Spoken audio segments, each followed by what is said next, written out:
83% des Français déclarent que la santé est une priorité pour eux. C'est donc évidemment un sujet important et en même temps, dans un système de santé publique comme le système français, la capacité à financer le soin avec des déficits publics qui sont importants est évidemment un autre enjeu majeur pour nous et pour les patients et pour les autorités.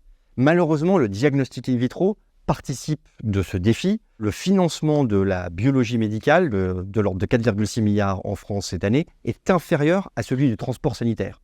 On dépense plus pour transporter les patients à l'hôpital que pour les diagnostiquer et leur donner le bon traitement. Les dépenses en diagnostic en France, à 1,8%, sont inférieures à celles de la moyenne de l'OCDE.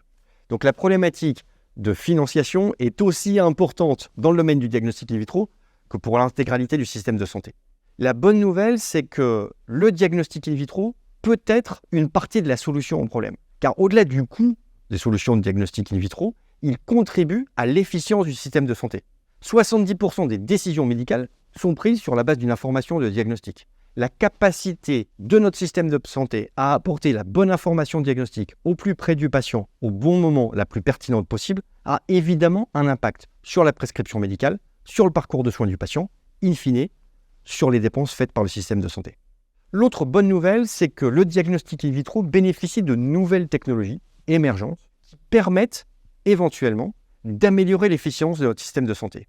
Il y a donc 4 thématiques majeures que je voudrais évoquer avec vous aujourd'hui.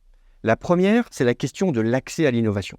Le dispositif RIHN, qui est en cours de déploiement, est une formidable avancée que l'on doit continuer de déployer et finaliser, qui permet d'apporter de l'innovation au plus proche de patients pour les solutions de diagnostic. C'est une avancée, il faut continuer à la faire avancer et être capable, en sortie d'RIHN, de l'intégrer dans la financiation de notre système de soins quand elle est pertinente. Le deuxième thème, c'est celui au sens large de l'innovation. bioMérieux, acteur majeur mondial du diagnostic in vitro, investit près de 12% de son chiffre d'affaires en recherche et développement. Continuer à investir en R&D dans le domaine du diagnostic, c'est une façon de continuer, à terme, à améliorer l'efficience de soins. Le troisième thème que je voudrais évoquer avec vous, c'est celui de l'expérimentation.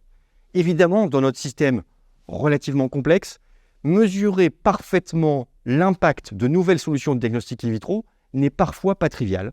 Et donc, l'expérimentation permet de s'assurer que l'innovation de diagnostic répond aux besoins du patient, répond aux besoins du système de santé.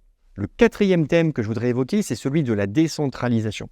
Apporter des solutions de diagnostic au plus proche du patient. Il y a aujourd'hui des technologies, notamment moléculaires, qui permettent d'avoir une solution de diagnostic totalement décentralisée, avec des instruments qui ne sont pas opérés par des professionnels de laboratoire et qui permettent donc aux patients d'avoir l'information de diagnostic et aux prescripteurs de santé d'avoir la bonne prescription immédiatement en voyant le patient. Toutes ces innovations sont évidemment importantes et participent, à mon sens, de notre capacité à aider en tant que société du diagnostic in vitro à une meilleure efficience du parcours de soins. C'est donc avec beaucoup d'espoir que je vous salue et je pense que les solutions de diagnostic in vitro peuvent être une partie de la solution. Merci à tous.